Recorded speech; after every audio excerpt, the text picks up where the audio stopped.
Good evening guys, स्वागत है आपका मेरे यूट्यूब चैनल में। कल हमने चैप्टर 8 का आधा पार्ट कवर किया था, तो चैप्टर 8 का आधा पार्ट और 9 का जो 9 चैप्टर है उसे हम आज कवर करने वाले हैं। देख लेते हैं कि उसमें क्या क्या इंपॉर्टेंट फैक्ट दिए हुए हैं। ठीक है, तो आइए शुरू करते हैं। तो पहला जो उसका टॉपिक है वो है केंद्रीय नारकोटिक्स ब्यूरो। ठीक है, तो सीबीएन इसका नेतृत्व कौन करता है? नारकोटिक्स आयुक्त करता है और इसका मुख्यालय ग्वालियर में है। इस विभाग का प्रशासनिक नियंत्रण सीबीआईसी के पास है और सारा संचालन का कार्य जो है वो राजस्व विभाग करता है। ठीक है, नोडल विभाग को नीति निर्णयों का कार्य सौंपा गया है, मतलब सीबीएन को, जबकि यह राष्ट्रीय अफीम एजेंसी के रूप में कार्य करता है, जैसा कि 1961 के एकल सम्मेलन में मादक द्रव्यों पर अनुमति दी गई है और भारत में वैध अफीम पोस्ता की खेती पर नियंत्रण और पर्यवेक्षण करता है, जो वर्तमान में मध्य प्रदेश, उत्तर प्रदेश और राजस्थान के 3 राज्यों में निर्धारित खेतों में की जा रही है। तो ऑप्शन ये दे देगा कि अवैध अफीम पोस्ता खेती, तो अफीम दिया है तो हो सकता है हम उसे गलत मान ले और उसको कट कर दें। ठीक है, हमारा क्वेश्चन गलत हो जाएगा। तो यहाँ पे ये ध्यान देना है कि वैध अफीम पोस्ता की खेती 3 राज्यों में, कहाँ-कहाँ? मध्य प्रदेश, उत्तर प्रदेश और राजस्थान के 3 राज्यों में। अब सीबीएन के कार्य दिए हैं तो वो हम देख लेते हैं। पहला देखिए दिया है कि 1961 के एकल सम्मेलन में मादक द्रव्यों के तहत राष्ट्रीय अफीम एजेंसी के रूप में कार्य करना, ताकि देश में वैध अफीम पोस्ता की खेती पर पर्यवेक्षण किया जा सके। कहाँ? 3 राज्य कौन-कौन से हैं? एमपी, यूपी और राजस्थान के निर्धारित खेतों में। ठीक है, अब दूसरा भी दिया हुआ है। दूसरा स्टेटमेंट क्या है कि पूरे देश में अवैध अफीम पोस्ता की खेती का सर्वेक्षण, पता लगाना और उसका उन्मूलन करना। ठीक है, बाकी एनडीपीएस अधिनियम 1985 के प्रावधानों का प्रवर्तन करना, ताकि मादक द्रव्यों, मनोवैज्ञानिक पदार्थों में अवैध तस्करी को दबाया जा सके। फिर सिंथेटिक मादक द्रव्यों के निर्माण के लिए लाइसेंस जारी करना, लाइसेंस भी ये जारी करता है। औषधीय कंपनियों को प्राकृतिक मादक द्रव्यों और सिंथेटिक मादक द्रव्यों का कोटा आवंटित करना, मतलब किसको कितना क्या देना है वो भी सीबीएन का कार्य है। और संयुक्त राष्ट्र संधि 1961, 71 और 88 के तहत प्रतिज्ञापित के रूप में मादक द्रव्य और मनोवैज्ञानिक पदार्थों के मुद्दे के लिए सक्षम राष्ट्रीय प्राधिकरण के रूप में कार्य करना और पूर्वत संबंधी रसायनों के आयात निर्यात के लिए एनओसी जारी करना। ठीक है, आगे देखते हैं। सीमा शुल्क, उत्पाद शुल्क एवं सेवा कर अपीलीय न्यायाधिकरण, इन तीनों न्यायाधिकरण की जो स्थापना है वो क्रमशः सीमा शुल्क अधिनियम 1962, केंद्रीय उत्पाद शुल्क अधिनियम 1944 और वित्त अधिनियम 1994 के अंतर्गत सीमा शुल्क, केंद्रीय उत्पाद शुल्क एवं सेवा कर आयुक्त द्वारा दिए गए आदेशों एवं निर्णयों के विरुद्ध सुनवाई हेतु अर्धन्यायिक निकाय के रूप में की गई है। ठीक है, प्रतिपालन मामलों में अधिकरण के पास एक अपीलीय क्षेत्राधिकार भी है और ऐसे मामलों की सुनवाई अध्यक्ष जो है सीईएसटीएटी की अध्यक्षता में एक विशेष पीठ द्वारा की जाती है। ठीक है, आगे देखते हैं। वित्तीय सेवा विभाग, डीएफएस, तो ये मुख्य रूप से सार्वजनिक क्षेत्र के बैंकों और वित्तीय संस्थानों से संबद्ध नीतिगत मुद्दों हेतु उत्तरदायी है, जिसमें पीएसबी और वित्तीय संस्थानों की कार्यप्रणाली, अध्यक्ष, प्रबंध निदेशक और मुख्य कार्यकारी अधिकारियों, कार्यकारी निदेशकों, अध्यक्ष सह प्रबंध निदेशकों की नियुक्ति, विधायी मामले, अंतर्राष्ट्रीय बैंकिंग संबंध शामिल है। मतलब ये इन सारे सेक्टर में काम करता है। ठीक है, बाकी और क्या है? यह भारतीय रिजर्व बैंक के गवर्नर, डिप्टी गवर्नर की नियुक्ति, राष्ट्रीय कृषि और ग्रामीण विकास बैंक नाबार्ड, कृषि वित्त निगम, सहकारी बैंकों, क्षेत्रीय ग्रामीण बैंकों और ग्रामीण कृषि साख से जुड़े मामले हेतु भी उत्तरदायी है। ठीक है, विभाग क्या करता है? बैंकिंग, बीमा और पेंशन क्षेत्र से संबंधित सरकार के कई प्रमुख कार्यक्रमों, पहल और सुधारों की भी निगरानी करता है। ठीक है, अब आगे देखते हैं। भारतीय रिजर्व बैंक भारत का केंद्रीय बैंकिंग संस्थान है और भारतीय रुपए की मुद्रा संबंधी नीति का नियंत्रण करता है। ठीक है, 15 अगस्त 1947 को भारत की स्वतंत्रता के बाद आरबीआई को 1 जनवरी 1949 में राष्ट्रीयकृत किया गया और आरबीआई के चेन्नई, दिल्ली, कोलकाता और मुंबई में 4 आंचलिक कार्यालय हैं और पूरे भारत में 21 क्षेत्रीय कार्यालय और 11 उप कार्यालय हैं। ठीक, आरबीआई भारत में मुद्रा जारी करने के लिए एकमात्र अधिकृत संस्था है। मुद्रा जब परिसंचरण के लिए उपयुक्त नहीं होती है तो बैंक उसे वहीं नष्ट कर देता है। केंद्रीय बैंक द्वारा जारी प्रत्येक मुद्रा उसकी मौद्रिक देयता है, यानी केंद्रीय बैंक कागजी मुद्रा में सार्वजनिक विकास को बढ़ाने के लिए समान मूल्य की संपत्तियों के साथ मुद्रा को वापस करने के लिए बाध्य है। इसका उद्देश्य क्या है? बैंक नोट जारी करना, मुद्रा को बनाए रखना और पर्याप्त सार्वजनिक आपूर्ति करना तथा देश के क्रेडिट सिस्टम को उसके सबसे अच्छे लाभ हेतु इस्तेमाल करना और भंडार बनाए रखना। मैं भी ये क्वेश्चन देखिए, इसको जो भी उद्देश्य है इनको सेम पैटर्न में क्वेश्चन में रख दे। ठीक है, फिर आगे देखते हैं। आरबीआई ने बाजार में नकली मुद्रा की समस्या को रोकने के लिए लोगों के बीच नकली नोटों के बारे में जागरूकता बढ़ाने के लिए एक वेबसाइट www.paisaboltahai.rbi.org.in लॉन्च की है, जो नकली मुद्रा की पहचान के बारे में जानकारी प्रदान करती है। ठीक है, बैंकिंग क्षेत्र में क्या सुधार हुए हैं? दिवाला और शोधन अक्षमता संहिता आईबीसी का अधिनियमन हुआ है। कारपोरेट ऋणों की निगरानी के लिए बड़े ऋण पर जानकारी के केंद्रीय भंडार की स्थापना हुई है और उच्च मूल्य खातों में जानबूझकर डिफॉल्ट और धोखाधड़ी के लिए व्यवस्थित जांच शामिल है। ठीक, फिर आगे देखते हैं। भ्रष्टाचार निवारण अधिनियम 1988 में संशोधन विवेकपूर्ण जोखिम लेने का समर्थन करते हुए बैंकिंग क्षेत्र में जन सेवकों द्वारा लिए गए निर्णयों की मंजूरी के बिना विवेचन को रोकता है। और बैंकिंग विनियमन अधिनियम 2020 क्या करता है? यह भारतीय रिजर्व बैंक के माध्यम से व्यावसायिकता को बढ़ाकर पूंजी तक पहुंच प्रदान करके संचालन में सुधार और बैंकों को मजबूत बैंकिंग करके सहकारी बैंकों का उचित विनियमन सुनिश्चित करता है। सिर्फ जानकारी ले लीजिए। फिर आगे देखते हैं। तो एससीबी शेड्यूल्ड कॉमर्शियल बैंक का सकल एनपीए अनुपात जो मार्च 2015 में 4.28%, ठीक है, और मार्च 2018 में 11.18%, मतलब 2015 में कम था 2018 के अपेक्षा। और तो ये क्या हो गया? ये घटकर मार्च 2023 में 3.87% हो गया है। मतलब 2015 से भी कम हो गया है। और सार्वजनिक क्षेत्र के बैंकों का सकल एनपीए अनुपात मार्च 2015 में 4.97%, 2018 में 14.58% और अब मतलब 2023 में 4.63% हो गया है। ठीक है, फिर आगे देखते हैं। ये कुछ डाटा दिए हैं जो इतना इंपॉर्टेंट नहीं है। बाकी ऋण वृद्धि देख लेते हैं। तो सभी प्रमुख क्षेत्रों को शामिल करते हुए एससीबी यानी शेड्यूल्ड कॉमर्शियल बैंक के ऋण परिनियोजन में मार्च 2023 में साल दर साल 15% की वृद्धि दर्ज की गई है। सेवा क्षेत्र में ऋण वृद्धि कितनी दर्ज की गई है? ये 20.7%, मतलब उसमें भी वृद्धि हुई है। कृषि और संबद्ध गतिविधियों में भी वृद्धि दर्ज की गई है। उद्योग आवास ऋण क्षेत्र में भी वृद्धि हो गई हुई है। वाहन क्षेत्र में भी हुई है। बाकी ये सारी चीज़ें इसमें दी हैं।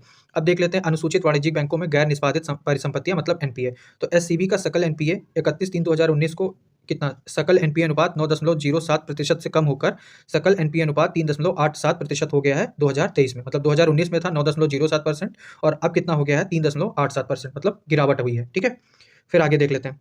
National asset reconstruction company limited NARCL, तो ये मौजूदा स्ट्रेस ऋण को समेकित करने तथा संभालने और फिर अंतिम मूल्य के लिए वैकल्पिक निवेश कोष और अन्य संभावित निवेशकों को परिसंपत्तियों का प्रबंधन और निपटान करने के लिए की गई है। भारतीय रिजर्व बैंक सहित NARCL और IDRCL की स्थापना के लिए सभी आवश्यक मंजूरी प्राप्त हो गई है और दोनों कंपनियां जो हैं अपने बोर्ड के माध्यम से अपना काम शुरू कर चुकी हैं। ठीक है, फिर आगे देखते हैं। आगे आ गया NABFID। ठीक है, तो इसको national bank for financing infrastructure and development act 2021 के तहत बुनियादी ढांचा केंद्रीय विकास वित्तीय संस्थान के रूप में 28 मार्च 2021 को स्थापित कर दिया गया है। और ये क्या करेगा? इसमें बुनियादी ढांचे के वित्त पोषण के लिए आवश्यक बॉन्ड तथा डेरिवेटिव बाजारों का विकास और बुनियादी ढांचे के वित्त पोषण के व्यवसाय को आगे बढ़ाना शामिल है। ठीक है, और इससे जो है रिजर्व बैंक ने अखिल भारतीय वित्तीय संस्थान का भी दर्जा दे दिया है और संस्थान ने शहरी स्थानीय निकायों के बॉन्ड बाजार जारी करने में भी समर्थन देना शुरू कर दिया है। मतलब ये शहरी स्थानीय निकायों के बॉन्ड बाजार जारी करने में भी सहयोग करेगा। अब डिजिटल बैंकिंग इकाइयाँ जो केंद्रीय बजट 2023 में इनकी घोषणा की गई थी और इनका लक्ष्य था कि डिजिटल बैंकिंग का लाभ जो है वो हर देश तक पहुंचे। ठीक है, तो आज़ादी का जब 75 साल हुआ था तो 75 जिलों में 75 डिजिटल बैंकिंग इकाइयाँ समर्पित की गई। और डीबीओ के माध्यम से क्या क्या किया जा सकता है ये देख लीजिए। सेवाओं में बचत खाता खोलना, ऋण के लिए लीड जनरेशन, मोबाइल और net banking users activation, PMSBY नामांकन, क्रेडिट डेबिट कार्ड के लिए आवेदन, खाते का विवरण देखना, करों का भुगतान, बिलों का भुगतान, नामांकन आदि बैंकिंग सुविधाएं शामिल है। मतलब इसके तहत आप सारी बैंकिंग फैसिलिटीज का यूज कर सकते हैं। ठीक है, फिर डीबीयू जन समर्थ पोर्टल और छोटे एमएसएमई खुदरा ऋणों की end to end digital processing के माध्यम से सरकारी क्रेडिट लिंक योजनाओं में शामिल होने की सुविधा भी प्रदान करते हैं। ठीक है, अकाउंट एग्रीगेटर देख लेते हैं। 2016 में ये फ्रेमवर्क आया था और अकाउंट एग्रीगेटर को गैर बैंक वित्त कंपनियां है, मतलब ये एनबीएफसी है, जो उपयोगकर्ता की सहमति के आधार पर सुरक्षित डेटा ट्रांसफर की सुविधा प्रदान करती है। ग्राहक भागीदारी स्वैच्छिक है और आरबीआई की सहायक कंपनी REBIT वित्तीय सूचना प्रदाताओं और वित्तीय सूचना उपयोगकर्ताओं के लिए तकनीकी मानक निर्धारित करती है। यह ढांचा क्या करता है? ये वित्तीय समावेशन को बढ़ावा देगा, वंचित व्यक्तियों को अवसर प्रदान करता है और फिनटेक उद्योग में नवाचार को प्रोत्साहन देता है। ठीक है, अब आगे देख लेते हैं। अधिक पहुंच और सेवा उत्कृष्टता EASE ईज रिफॉर्म क्या है? तो वित्तीय सेवा विभाग ने 2018 में सार्वजनिक क्षेत्र के बैंकों के लिए अधिक पहुंच और सेवा उत्कृष्टता के लिए ईज के लिए सुधारों की शुरुआत की। ठीक है, इसमें क्या क्या शामिल है? जोखिम मूल्यांकन, एनपीए प्रबंधन, वित्तीय समावेशन, ग्राहक सेवा, डिजिटल परिवर्तन, क्रेडिट ऑफ टेक, विश्लेषणात्मक क्षमताएं, मानव संसाधन परिवर्तन और सुशासन के माध्यम से पीएसबी के व्यापक पुनर्गठन की परिकल्पना की गई है। अब जो है ये 5 प्रमुख विषयों पर केंद्रित है। ईज 5.0, मतलब 2018 में शुरू हुआ था तो ईज का पहला वर्जन था। अभी 2023 तो पहुंचते पहुंचते इसका कौन सा 5वां वर्जन आ गया, जो 5 प्रमुख विषयों पर केंद्रित है। क्या है वो क्या पॉइंट है देख लेते हैं।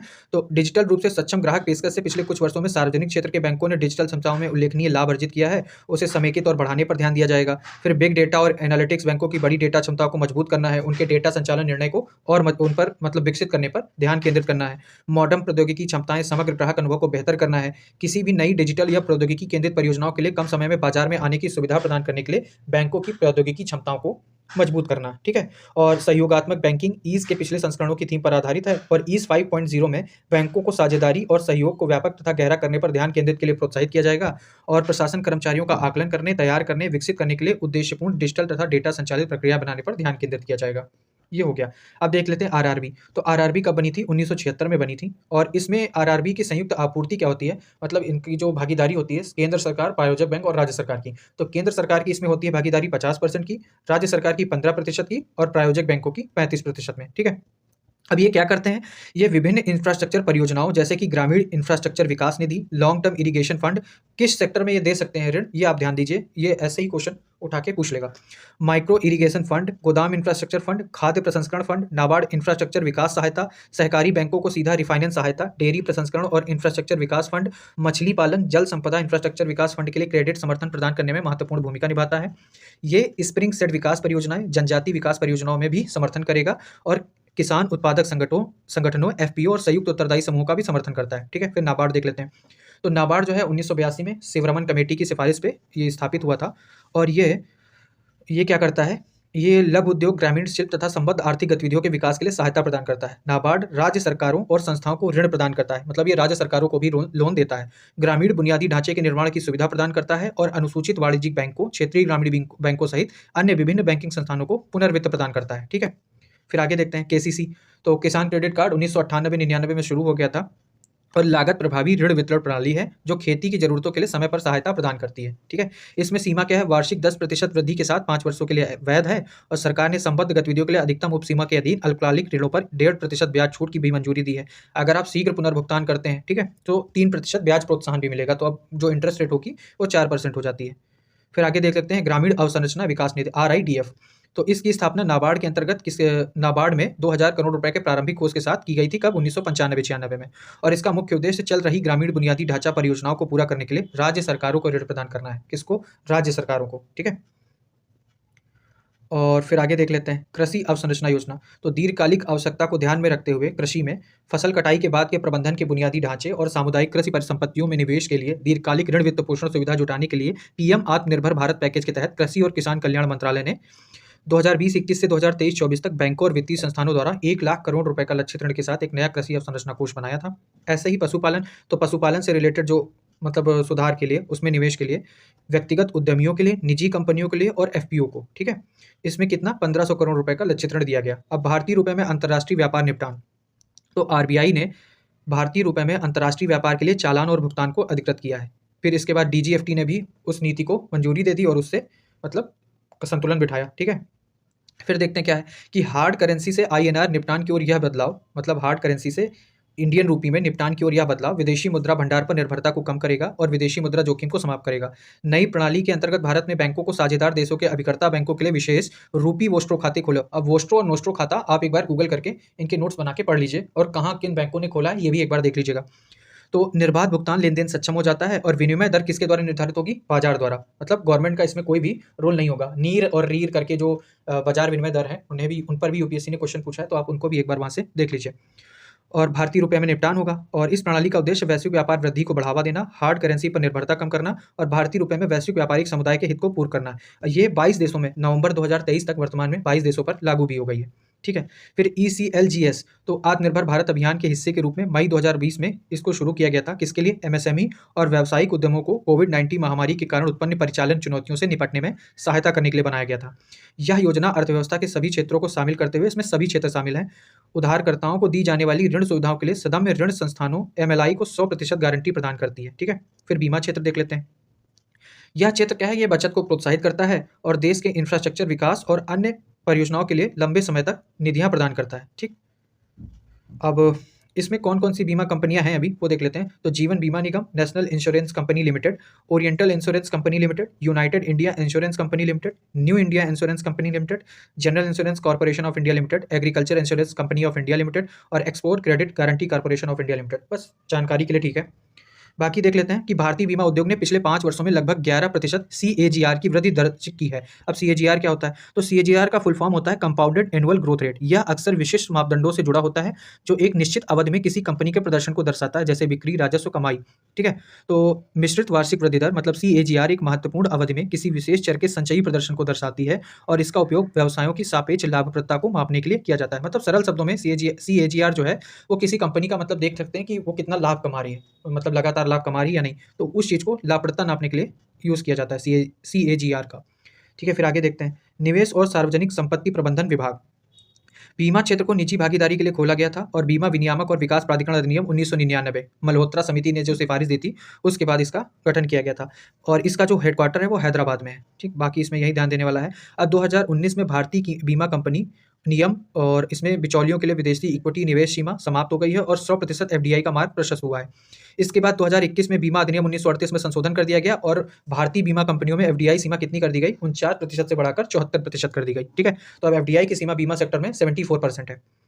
फिर आगे देख लेते हैं, प्रधानमंत्री वय वंदना योजना 2017 में शुरू हुई थी और ये जो है एलआईसी द्वारा पेश की गई थी। ठीक है, और सरकार द्वारा समर्थित है। इसमें जो 60 वर्ष या उससे अधिक आयु के वरिष्ठ नागरिकों को 10 वर्ष की अवधि तक सुनिश्चित न्यूनतम पेंशन प्रदान करने के लिए है और जिस पर वे पेंशन पॉलिसी खरीदते हैं। यह योजना भारतीय जीवन बीमा को सरकारी गारंटी के आधार पर सदस्यता राशि से जुड़ी सुनिश्चित पेंशन रिटर्न के प्रावधान के माध्यम से वरिष्ठ नागरिकों के लिए वृद्धावस्था आय सुरक्षा प्रदान करती है। फिर देख लेते हैं प्रधानमंत्री जीवन ज्योति बीमा योजना और प्रधानमंत्री सुरक्षा बीमा योजना। ठीक है, तो 2015 में सामाजिक सुरक्षा यानी ये दोनों योजना शुरू की गई थी। अब इनमें जो पहली योजना है जो जीवन ज्योति बीमा योजना, वो किसी भी कारण से मृत्यु होने पर जीवन बीमा कवरेज को कवर करती है और जो दूसरी योजना है सुरक्षा बीमा योजना, ये एक दुर्घटना बीमा योजना है जो दुर्घटना के कारण मृत्यु या विकलांगता के लिए आकस्मिक मृत्यु और विकलांगता कवर प्रदान करती है। अब देख लेते हैं अटल पेंशन योजना। तो मई 2015 में असंगठित क्षेत्र के लिए दीर्घायु जोखिम को संबोधित करने के लिए शुरू की गई थी। ठीक है, और ये अटल पेंशन योजना असंगठित क्षेत्र के उन सभी नागरिकों पर केंद्रित है जो पेंशन फंड नियामक और विकास प्राधिकरण पफरडा द्वारा प्रशासित राष्ट्रीय पेंशन प्रणाली में शामिल होते हैं। ठीक है, फिर प्रधानमंत्री जनधन खाता देख लेते हैं। तो 2014 में राष्ट्रीय मिशन के रूप में इसकी शुरुआत की गई थी कि हर परिवार में कम से कम एक बैंक खाता हो। अब इसमें क्या है, प्रधानमंत्री जनधन खातों में न्यूनतम शेष राशि बनाने की आवश्यकता नहीं है तथा जमा राशि पर ब्याज भी अर्जित किया जाता है और इसमें खाता धारक को रुपए डेबिट कार्ड प्रदान किया जाता है और 10,000 रुपये तक की ओवरड्राफ्ट की सुविधा भी उपलब्ध होती है। ठीक है, फिर आगे देख लेते हैं। अब प्रत्येक इसमें क्या क्या शामिल है, तो संपूर्ण देश में एक बैंक की शाखा अथवा नियत स्थल पर बिजनेस करेस्पॉन्डेंट जो नजदीक हो के द्वारा बैंकिंग सुविधाएं पहुंचाई जाएंगी और प्रत्येक परिवार में कम से कम एक बैंक खाता हो जो रुपए डेबिट कार्ड के साथ हो तथा जिसमें 1 लाख रुपए का दुर्घटना बीमा कवर हो। इसमें शायद संशोधन करके 2-2 लाख रुपए कर दिया गया है। ठीक है, फिर पेंशन क्षेत्र, तो भारत सरकार ने पेंशन क्षेत्र में बढ़ावा देने के लिए उसको रेगुलेट करने के लिए पेंशन फंड नियामक विकास प्राधिकरण की स्थापना की गई थी 2003 में। ठीक है, 1 मई 2009 को स्वैच्छिक आधार पर असंगठित क्षेत्र में स्वरोजगार पेशेवरों और अन्य लोगों को इसमें शामिल किया गया। अब पीएफआरडीए जो है वो एनपीएस को विनियमित कर रहा है जिसकी सदस्यता भारत सरकार, राज्य सरकारों के कर्मचारियों और निजी संस्थानों, संगठनों और असंगठित क्षेत्रों के कर्मचारियों ने ली है। ठीक है, फिर राष्ट्रीय पेंशन प्रणाली देख लेते हैं। तो पर्याप्त सेवानिवृत्ति आय प्रदान करने की दृष्टि से एनपीएस शुरू किया गया था। 1 जनवरी 2004 से नई सरकारी भर्तियों के लिए अनिवार्य कर दिया गया। ठीक है, और 2009 से सभी नागरिकों के लिए स्वैच्छिक एनपीएस में आत्मनिर्भरता, पोर्टेबिलिटी और स्केलेबिलिटी की विशेषताएं हैं। अब आगे देखते हैं, एनपीएस के लिए एक मोबाइल ऐप ग्राहकों के लिए गूगल प्ले स्टोर पे कौन सा है, एनएसडीएल ई गांव द्वारा एनपीएस और कार्वी सीआरवे द्वारा एनपीएस के रूप में उपलब्ध है जो आधार लिंकिंग, शिकायत समाधान, पासवर्ड रीसेट और दुभाषी पहुंच की सुविधा प्रदान करता है। बस इतना ही जानकारी के लिए ये सही है। बाकी आगे देख लेते हैं, इसमें आगे कुछ चीज़ें दी हैं। अब इसमें एक प्रोजेक्ट टार्च है। तो प्रोजेक्ट आर्च क्या है कि पीएफआरडीए ने पेंशन क्षेत्र के विकास और पर्यवेक्षण में प्रौद्योगिकी की बढ़ती आवश्यकता को ध्यान में रखते हुए प्रोजेक्ट टार्च शुरू किया है। टार्च की परिकल्पना वर्क फ्लो के पूर्ण डिजिटीकरण, क्लाउड तकनीक को अपनाने, डेटा एनालिटिक्स के उपयोग, रेक्टेक सुपटेक वेबसाइट सुधार और बहुत कुछ के लिए की गई है। ठीक है, बहुत कुछ में बहुत सारी चीज़ें आ जाएंगी। तो फिर प्रधानमंत्री मुद्रा योजना ये 2015 में शुरू की गई थी। Micro units development refinance agency इसका फुल फॉर्म था। ठीक है, जो भारतीय लघु उद्योग विकास बैंक की एक कारपोरेट सहायक कंपनी है।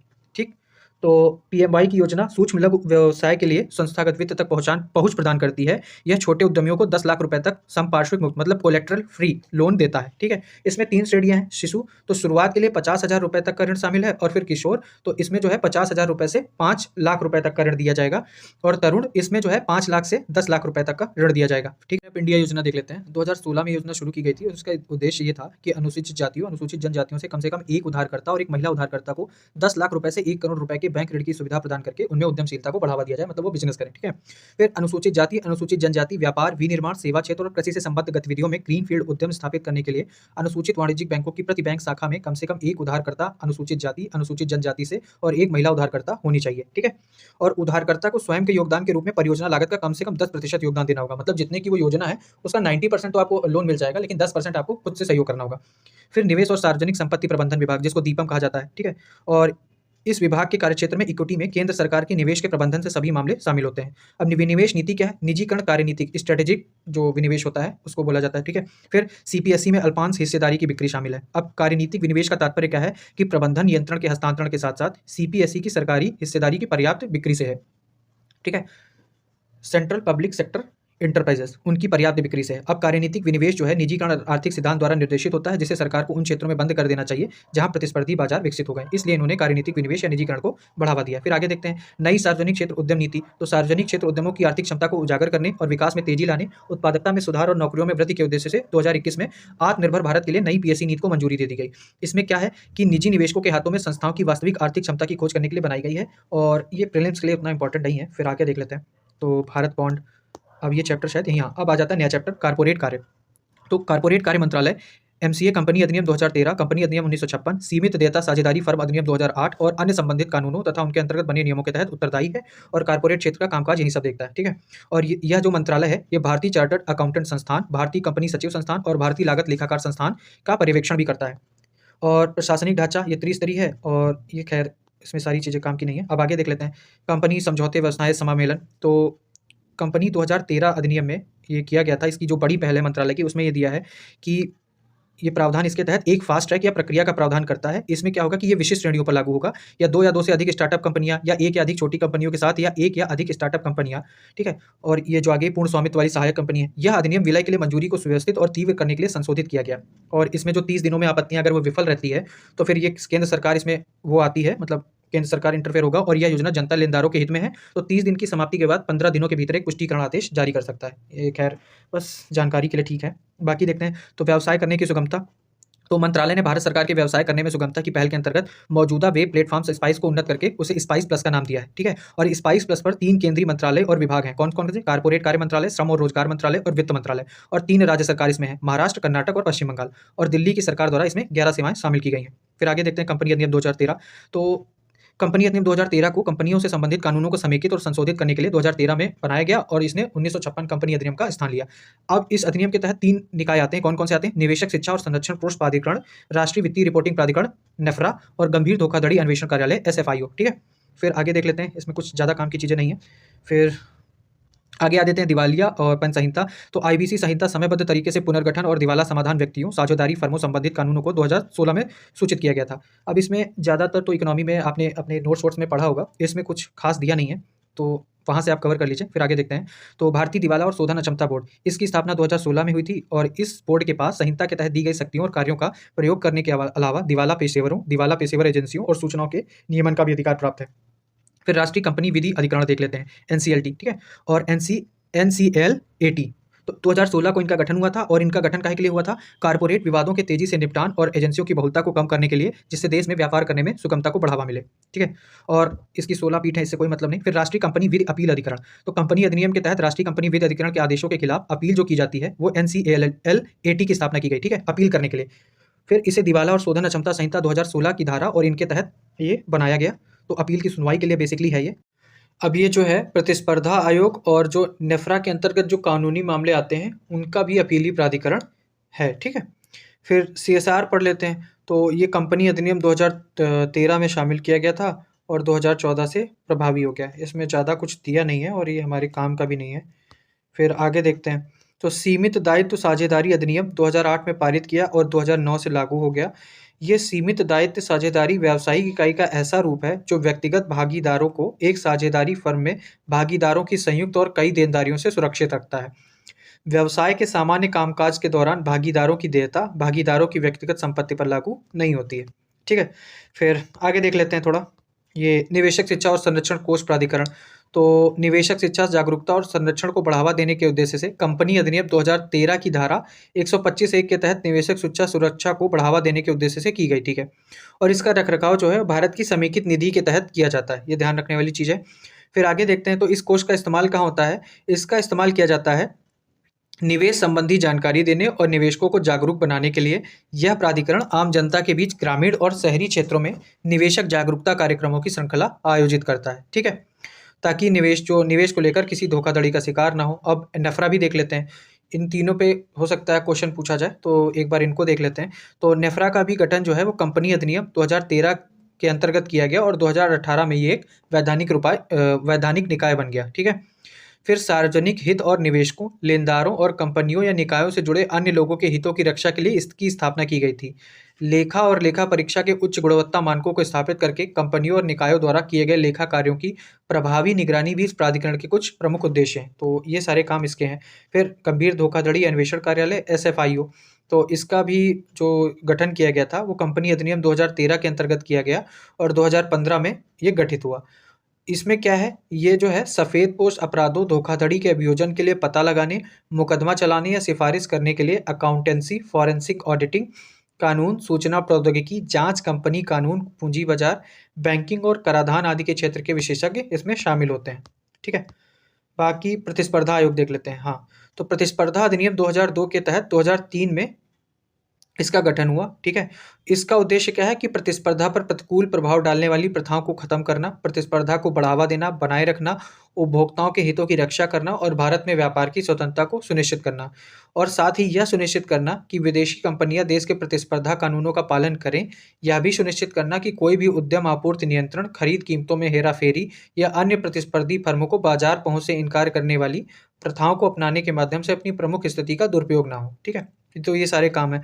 बाकी प्रतिस्पर्धा संशोधन अधिनियम 2023 में कुछ चेंजेस हुए हैं जो यहाँ पे दिए हैं कि जो समय सीमा है, ठीक है, समीक्षा के लिए M&A के लिए 210 दिनों से घटाकर 150 दिन कर दी गई है। प्रतिस्पर्धा विरोधी समझौतों का दायरा व्यापक बनाना, तेजी से बाजार सुधार के लिए निपटान और प्रतिबद्धता के लिए संरचना, सूचना दाखिल करने की सीमा और अवधि 3 वर्ष करने के लिए अन्य मानदंड के रूप में सौदेबाजी मूल्य समायोजन लागू करना। इसी साल मतलब पिछले साल वही 2023 में इसमें संशोधन हुआ है, तो ये थोड़ा हमारे लिए इम्पोर्टेंट बन जाता है। तो अगर आपको ये वीडियो पसंद आया है तो प्लीज़ इसे सब्सक्राइब कीजिए, शेयर कीजिए और लाइक कीजिए, और आगे हम इसी तरह इंडिया ईयर बुक को कवर करते रहेंगे। धन्यवाद।